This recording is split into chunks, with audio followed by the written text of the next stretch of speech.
बिस्मिल्लाहिर्रहमानिर्रहीम। अस्सलाम वालेकुम। जैसा कि आप जानते हैं, आज हम लेसन नंबर 7 महल्ले की होली पढ़ रहे हैं। 8 लेसन नंबर है ये, जो अतहर परवेज साहब ने लिखी है। कल हमने इसका खुलासा पढ़ा। आज हम इसके मश्की सवालात करते हैं। नंबर 1 सवाल है पहला, सफ़र नंबर 108 पर देखिए आप। ड्रामा महल्ले की होली के दूसरे और तीसरे सीन का खुलासा लिखिए। दूसरा, आप जानते हैं कि इस ड्रामे में 5 सीन हैं, तो इन 5 सीनों में कहता है कि आप दूसरे और तीसरे सीन का खुलासा लिखिए। तो दूसरे सीन में लाला जी घर से बाहर जाने की तैयारी कर रहे हैं। वो खालिदा की बनाई हुई स्वेटर पहनकर बाहर निकल रहे होते हैं कि मीर साहब आ जाते हैं।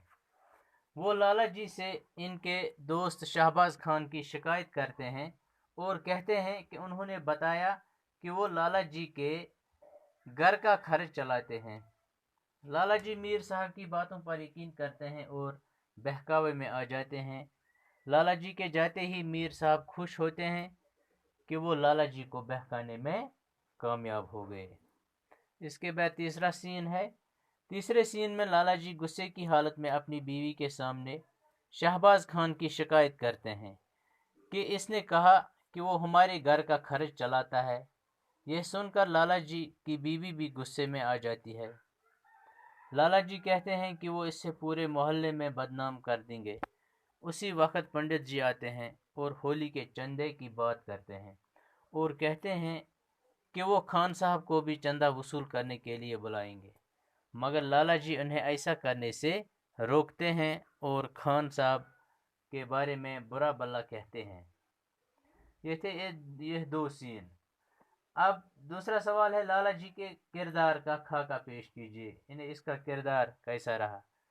लाला जी को ड्रामे में एक मरकजी किरदार की हैसियत हासिल है। वो एक सादा लूह इंसान हैं, जल्दी ही दूसरे के बहकावे में आ जाते हैं। मोहल्ले में इनकी बड़ी इज्जत है। होली कमेटी के सेक्रेटरी भी हैं। किसी से हमदर्दी करते हैं तो टूट कर और नफरत करते हैं, तो कोई कसर बाकी नहीं रहने देते।